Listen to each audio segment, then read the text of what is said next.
So welcome everybody to STEM Talks session 17. Welcome everybody to STEM Talks session 17 of the 7th Polygen Symposium of Rising Scholars. My name is Tyler and I'll be moderating today's session.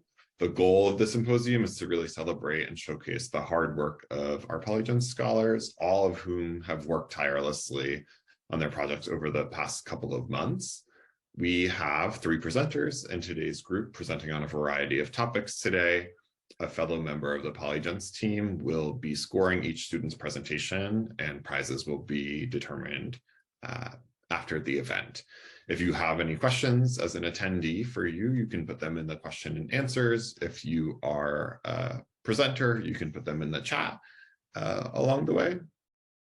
We have 3 presenters in today's group.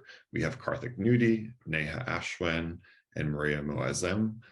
That will also be our order of presenters today. Great. And so Karthik, I will spotlight you so that everybody can see you presenting. Our other speakers, if you want to turn off your camera and mute yourself for now, that's totally fine. Take it away, Karthik. Hello, everyone. My name is Karthik, and my work today is focused on control techniques for implementation of solid rocket propulsion for controlled rocket descent. I host this topic for the paper because of the recent increase in interest regarding space travel and the related missions and effects on space debris. Today, I'll be going over the concepts of controlled rocket descent, its existing technology, current proposed technology, and possible applications. The goal of having controlled rocket descent for rockets has been a dream since the era of the space race. This idea is attractive to agencies and companies alike, for example, NASA, ULA, Blue Origin, SpaceX, and more, as it introduces a cheaper option that allows a greater magnitude of people, supplies, and missions to be carried out. From a modern perspective, a reusable rocket booster also means that there is a greater sustainability for the environment. There is less debris in space that could harm missions and people on the ground if the debris were to ever fall. The first group to commercially achieve controlled rocket descent was SpaceX through their Falcon 9 missions, which granted them the ability to reduce their production costs and send more flights into low Earth orbit and prove the feasibility of controlled rocket descent as an opportunity for the industry. These 2 figures here show both the orbit and the growth of debris over the years. The figure to the right shows the current majority of debris is payload related, which consists of parts from liquid rockets. This is important because limiting orbital debris is directly associated with the reduction in complexity of a rocket. This means that while considering orbit trajectory and rocket size, replacing liquid rockets with solid fuel rockets would reduce a considerable amount of debris, contributing to sustainability in low Earth orbit. So even though SpaceX has brought about a technological revolution that sets a higher bar for space travel, there are ways to make this application cheaper. The best alternative to SpaceX's Falcon 9 is the implementation of a solid fuel rocket that can attempt controlled descent, which drastically reduces the cost of a rocket production by removing some of the costs associated with developing technology for producing, containing, and controlling liquid fuel. So the question remains, based on previous designs of control systems, to what extent is it possible to create a controlled rocket descent with solid fuel motors? To answer this question, I looked extensively at existing technology that helps solid fuel rockets to throttle. A current solution is the fluidic nozzle throat, or a design that uses fuel flow and pintoles. These grant the rocket the ability to control its control systems to land. The pintle is used to change the actual flow area of the throat of the rocket engines. This means that by controlling the flow rate and nozzle expansion ratio, the size of the throat of the rocket will change in ratio, and the rocket will effectively have a throttleable engine for descent. However, this is fully a theory. There are limitations, more specifically related to solid rocket engines. The lack of a source of second flow forces these designs to compensate and be larger in size, and the space that these motors take up limit their application. Researchers connect these by showing that pintle-controlled and fluidic nozzle throats, or FNTs, can be combined. It is asserted that by creating a hollow pintle with solid charges, generating low-temperature gases, those can be injected as a second flow into the head of the pintle. These designs serve as a basis to introduce thrust control for solid rocket motors and help create a decelerating effect for the rocket as it changes its trajectories to approach landing coordinates. Current technology developed for thrust for solid rocket motors is related to electrically controlled extinguishable rockets, otherwise known as ESPs. These thrusters were used for the Mars rover missions, more specifically on the lander descent systems. This current technology allows for ESPs to remain inert unless there is sufficient electrical energy to ignite them. The other features, such as throttling and extinguishing, also rely on application of electrical energy. The fuel is created from a mixture that includes an ionic liquid oxidizer, or ILOX, which requires an electric charge, not sparks or flames, to start a control. This method is important as it is more environmentally sustainable by limiting the output of greenhouse gases, even though they produce carbon dioxide, nitrogen, and water. These allow them to be classified as green propellants. It is also important to note that this technology is limited to smaller designs, limiting the application on large-scale rockets. Hence, this is an impossible achievement. After understanding the possible technologies, there are current understandings as to understand how to create a solid rocket fuel to land. These figures and equations of motions, right and left respectively, helped explain the constraints and the different forces acting on the rocket as they travel. The figure to the right visualizes the effects of the motion and aerodynamic forces. T here is the thrust magnitude, D is drag force, L is lift force, and V is dimensionless velocity. It's also important to note alpha is angle of attack and gamma is the flight angle path. Based on connections of motion, the control system shown here shows how components interact with one another in a closed loop system. The first section is a reference section. The flight computers analyze flight attributes at a certain time in the flight path. In this diagram, the system focuses on the angle of attack, alpha, and the flight path, gamma. These two variables are then fed and checked to see how far they are from the needed values. It's important to note alpha needs to be 0 and gamma needs to be negative pi/2 radians. The system then attempts a control effort, which the dynamic plant, or in our case, a rocket, will implement. The resulting action will be considered the output and then refed into the system for analysis in the software to reevaluate the position, and this process continues.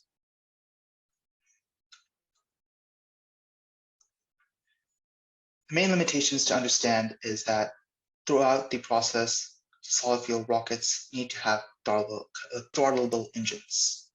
However, for this project, one of the main limitations is the inability to physically test the design of an attitude control system, as previously stated, and address implications, and these implications bring more. Another implication is the limitation of the software designing the attitude control system. It is not robust. The simulations do not show the full effect as the rocket ends to effect, as the rockets tumble to effect. The final limitation was the implementation of the theory. The experiment was conducted as a scaled-down version, which limited the main applications. Overall, the innovation for controlled rocket descent has major positive impacts on the environment and the economy. The technology is reusable, which allows money to be saved and invested into other developments, while also adding to the reduction in space debris. However, while rockets like the Falcon 9 are efficient, they are expensive to maintain and add to extra fuel space debris. This points to the idea that solid fuel rocket boosters could be a better option because of the cost efficiency and limited environmental effects. The papers focus on control systems and the physics help to paint a picture as to how it is possible to implement control systems to use solid rocket fuels for controlled descent. Through discussions of attitude control systems and simulations to show thrust implemented by solid solid rocket fuel ignition, this project is able to demonstrate necessary considerations in the implementation of solid rocket fuel for controlled descent. This is helpful in the future to understand how the system's overview and possible limitations of implementing solid fuels in controlled descent. Thank you.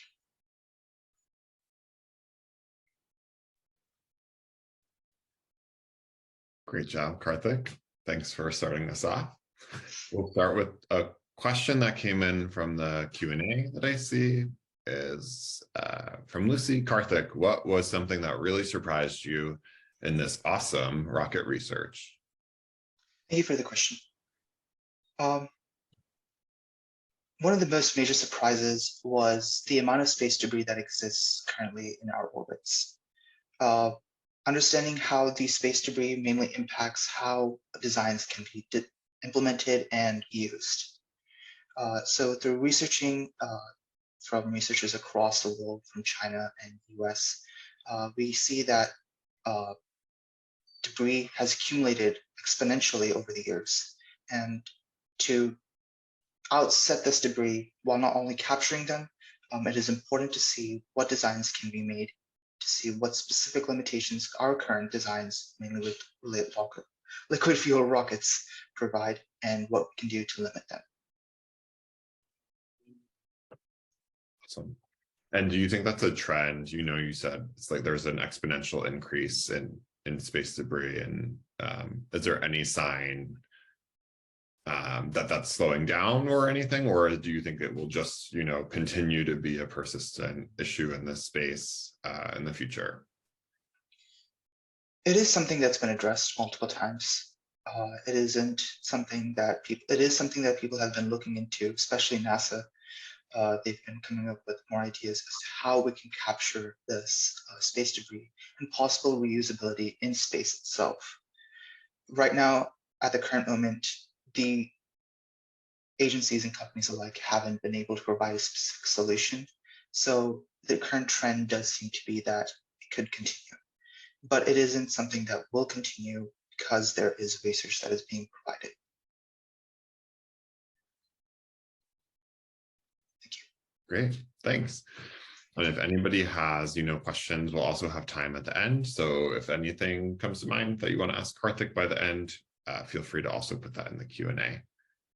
Great. And now we are going to move on to Neha, who will be our second presenter in this group. Sure, let me just share this.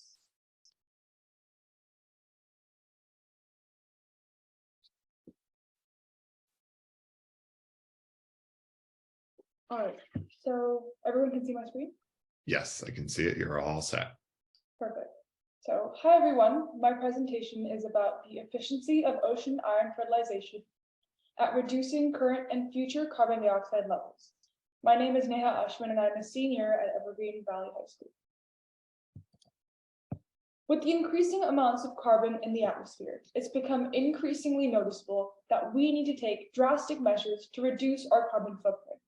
However, to actively achieve a healthy amount of carbon in the atmosphere, we need to sequester or remove the carbon directly, rather than only reduce how much we put into the atmosphere. This graph represents the potential paths our carbon footprint can take, depending on our actions. Each line graph represents a different outcome. The red line represents a worst-case scenario, while the green line is the best-case scenario. We will need both sequestration and reduction to achieve our goal of net zero carbon emissions. Iron fertilization is one way of achieving this. Phytoplankton is capable of sequestering tons of carbon dioxide from the atmosphere and is a natural source of carbon absorption. But how efficient is it relative to the global scale of carbon consumption? My research these past few months involves analyzing the various iron fertilization experiments and determining what conditions will make this process environmentally achievable, if it's even possible. Ocean iron fertilization is the process of increasing the amount of phytoplankton in the ocean so it can absorb and lock more carbon from the atmosphere. In the first step, nutrients, in our case iron, are added into the ocean to increase the amount of phytoplankton growth. But we can't just dump it anywhere in the ocean. The purpose of iron fertilization is to target areas where phytoplankton is lacking in iron and can't grow well, otherwise known as high nutrient, low chlorophyll locations. If even one nutrient is missing, the amount of phytoplankton that can grow is limited. By increasing the limiting nutrient, we can increase the plankton growth potential. Another very important requirement is repeated iron treatment. Instead of deploying iron once into the ocean, the treatment needs to be repeated to achieve a drastic growth in phytoplankton and long-term carbon sequestration. My research uses previous experiments in iron fertilization to analyze its efficiency.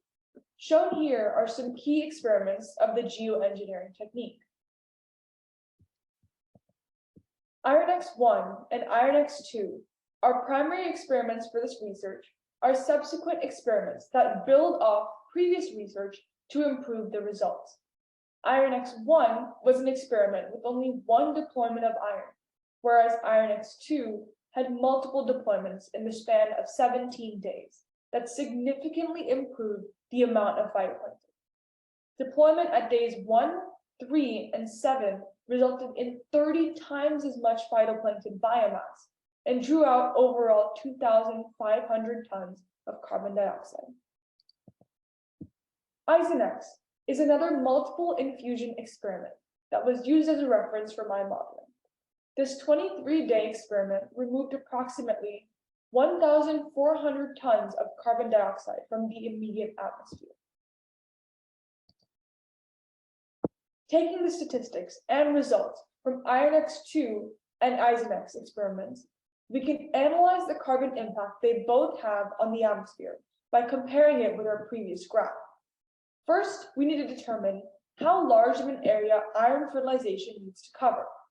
From these two small-scale tests, we were only able to remove about 4,000 tons of carbon, which isn't even 1 part per million. For comparison, the average carbon emission for May 2022 is more than 420 parts per million. So from this discovery, we can increase the scale of the experiment area and hypothetically expect a linear increase in carbon absorption. Rather than covering only a small portion of the oceans, I decided to focus on the entirety of the oceans, so both the equatorial Pacific and the Southern Ocean. After confirming through research that these two oceans are overall ideal HNLC locations for iron fertilization.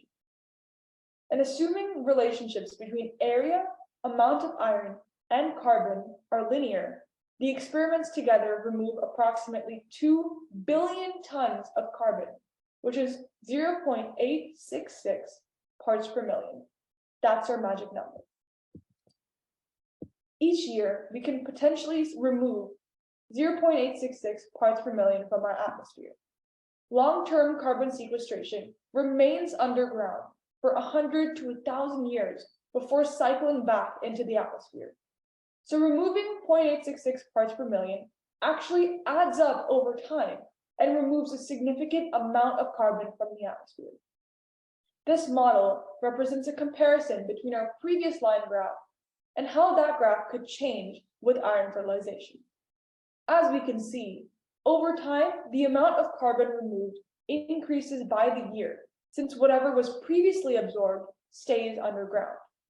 But how feasible or reasonable is iron fertilization? Clearly, it can prove to be effective, but do we have enough iron to cover both these oceans entirely? The total absorption of 0.866 parts per million would require 1,280 million kilograms of iron, which may seem like a lot, but only accounts for 0.053% of the amount of iron mined globally. So there we have it. Iron fertilization can't be a sole contributor to reducing our carbon, but it certainly holds potential to have a major impact in our environment. Thank you for listening. Great job, Neha. Thank you. Thank you. I have a lot of questions. This is kind of in my area of interest, so I was really excited by this. my first question is, why is iron depleted in the air in these areas? Like, why is this the nutrient that is limited? That would Generally, in certain areas or in areas throughout the ocean, there can be, based on the available resources or minerals in the ocean, it can be lacking in certain parts. And it's not just iron. Some other areas sometimes may lack in silicate, different nutrients that phytoplankton need to grow. It's part of an equation. If even one is missing, then overall, the amount is limited.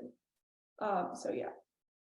Cool. And then in that timeline that you had shared, it seemed like kind of like the last one was 2009 in terms of the experiments that you had looked at. And is that kind of like the most recent one? There hasn't been a lot of people trying this out in recent years, or what's going on with that? So there are definitely many more experiments than what were covered. I just feel like the 4 that I included, I can pull up the timeline. The 4 that I included in this timeline are definitely some of the most significant or most impactful experiments where we identified much more information, or at least identified a lot of information from it. For example, with Iron X1 and Iron X2, you realize that multiple treatments are necessary. Isonex is also another successful experiment that helps us understand more about specific HNLC locations or repeated treatment. LowEffects was actually a failed experiment where there were certain, how do I put this? The phytoplankton was restricted with growing because the increase in iron also brought in more creatures that did use up the iron. So that also helps us further understand exactly what it takes for this experiment to succeed. That's why I included those 4, but there are definitely many more that you can research about that shows like further growth and understanding of iron fertilization. Cool. Super interesting. Thank you for a great presentation. Oh, I see there's something in the Q&A. Yeah. Which part of your research was the most outstanding to find or learn about? I think definitely understanding that, just trying to analyze the data and see, is this really reasonable? Is it effective for our environment or not? Because many people have conducted these experiments. And when you read about it at first, 0.866 parts per million doesn't sound like a lot, but understanding that it adds up over time and that the amount of iron necessary is feasible within our environment, it makes a huge impact. Because when I initially started, I thought this might not be reasonable. And later to realize that, no, this is actually possible with when you include more and more factors. And I think that was my favorite part about researching this. Cool. Thank you so much. Yeah, Right, Maria, you're up next. Let me spotlight you.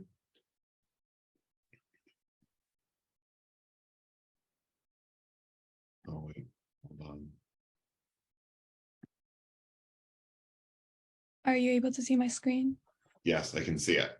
Okay. Hello, everyone. My name is Moazzam, and I will be presenting my research over a systematic review of COVID-19-induced psychosis.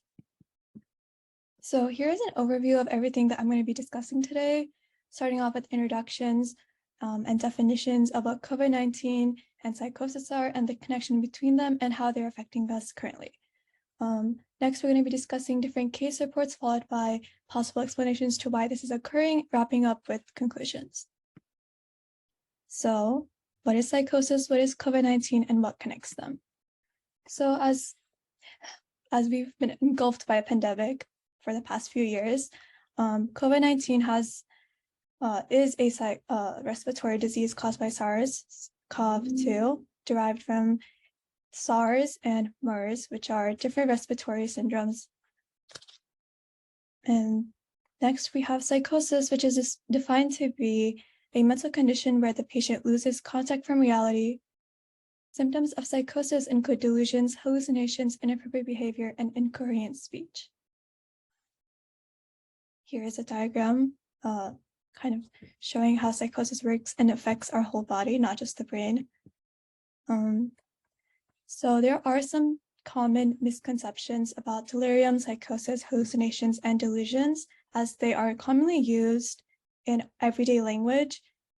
So for hallucinations and delusions, hallucinations are senses, like both alter perception of the sense of reality, but for hallucinations, you have to deal with senses and feelings of something that isn't there. So there are 5 types of hallucinations, as there are 5 senses. While delusions are false beliefs despite evidence. Delirium is a common cause or common symptom of psychosis, excuse me, and psychotic symptoms. So next we're going to be discussing the case studies. So here is one of the case reports that was used in this review. And in this case report, a patient who was diagnosed with psychosis due to COVID-19 had no history of smoking or mental health issues or misuse of alcohol and drugs.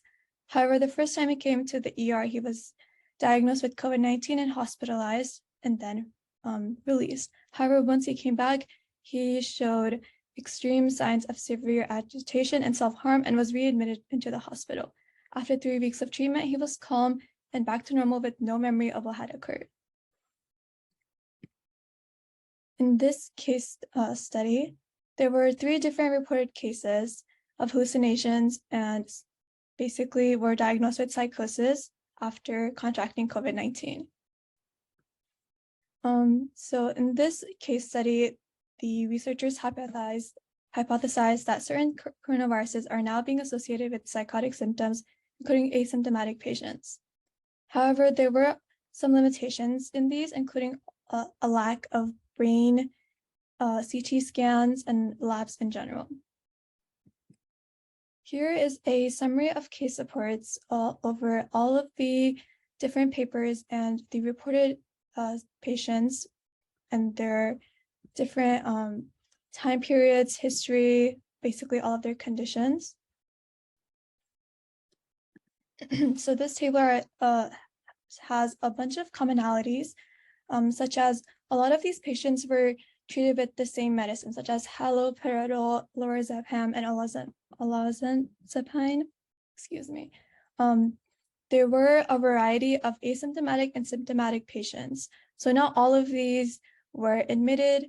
Not all of these patients were admitted for COVID-19.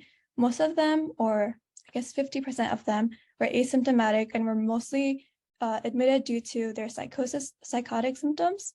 And most of these had common pre-existing medical conditions such as hypertension, type 2 diabetes, and coronary artery disease. Here is more. Some do have previous history of mental disorders such as panic disorder or opioid use disorder. Next, we have possible mechanisms that explain, why this is happening. So first, I'm going to be discussing the diathesis stress model, next the HPA axis, and then finally inflammation. So the diathesis model basically theorizes that most psychological disorders are caused by genetics or biological predisposition of the specific illness along with environmental stressors in lieu of just being triggered by external factors such as stress. A way to process this is kind of thinking of this as an electrical switch. Until a certain stress or event happens, the switch of that certain disorder won't click on or turn on until until there's enough stress. So there is, for most patients, they may have this disease in their genetics. You just don't know until the switch clicks. Next, we have the HPA axis. The HPA axis stands for the hypothalamic pituitary adrenal axis, which is a group of cells located within the hypothalamus, pituitary, and adrenal glands. The HPA axis mechanism functions by regulating stress responses and maintaining homeostasis. So this HPA axis plays an important role in the body's response to stress and is mostly associated with psychosis. Of course, we can't be for sure say that COVID-19 induced psychosis is involved with the HPA axis, there is evidence as the HPA axis is normally involved with psychosis. Next, we have inflammation. Inflammation causes the brain to swell, which can lead to headaches, stiff neck, sensitivity to light, and mental confusion and seizures.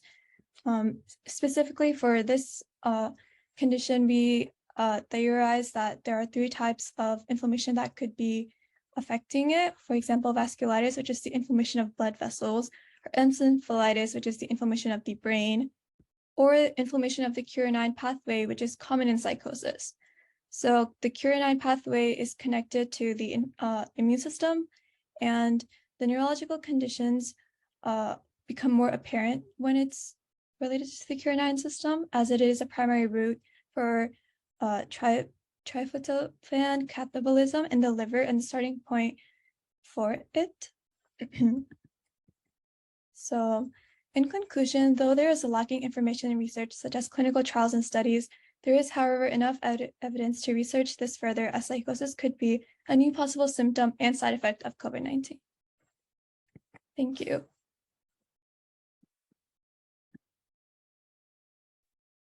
Thanks, Maria. Great job. I am curious if this work has kind of been studied in other pandemics before, right? Is this something that we know has happened after certain other historical events or collective kind of trauma experiences? Yes, definitely. So the most recent pandemic I could think of is the SARS and MERS pandemic back in the 2000s to the 2010s. Unfortunately, there isn't much research about the mental effects of these pandemics, though there's some theorized that, maybe the psychosis is just because the fear of getting this virus rather than actually having psychosis or actually having COVID-19. However, most of these patients that were mentioned in the case study, like in the table, you can see that they had no psychosis before. They have no history of mental illness in their families. So it can be taken into account that most of these patients had COVID-19 before they were diagnosed with psychosis. Got it. There are 2 questions in the Q&A, which just disappeared for me. Oh, here it is. Maria, what do you think is the next big question to ask or tackle in this research? The next big question, I would say trying to research more of the brain in terms of COVID-19. As of the past 3 years, most doctors and researchers have been focusing on how it's affecting the lungs as it is a respiratory disease. However, I guess I would prefer, my answer to this question would be researching the effects of COVID-19 to the brain and kind of just taking into record and researching more about how the brain gets more inflamed during COVID-19. Great. And then there's also another one. How did you go about finding and selecting some of the figures you used? Okay, so some of the figures, like the one for psychosis, most of these were for medical journals online. And if we're talking about the table with all of these patients from these case studies, that was made by myself. Oh, cool. Great. Thank you all for 3 really wonderful presentations. It's so apparent, all of the effort that you put into your research. And it was also really fun to be part of a group that covered such a breadth of topics, right? A little bit of science from all different kinds of perspectives. So thank you so much for, your effort and your hard work throughout your projects to get to this point. If anybody has any other questions, feel free to ask them. We can stay in here a few minutes, but also there's other sessions going on, and feel free to hop over and listen to some other presentations as well in the event. Great. Do any of you have questions for each other? I have a question for you, Mr. Tyler, if it's okay Yeah. to ask. When would we expect the results? Great. I don't have a definitive answer for you, but I'm sure we'll probably send out messaging soon. Okay. I imagine it'll probably be, some point next week. Okay. Thank you. No problem. Any other questions?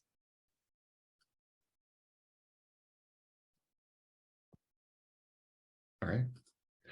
It was great listening to all your presentations, and I hope you hop over to some other presentations and have a great rest of your weekend.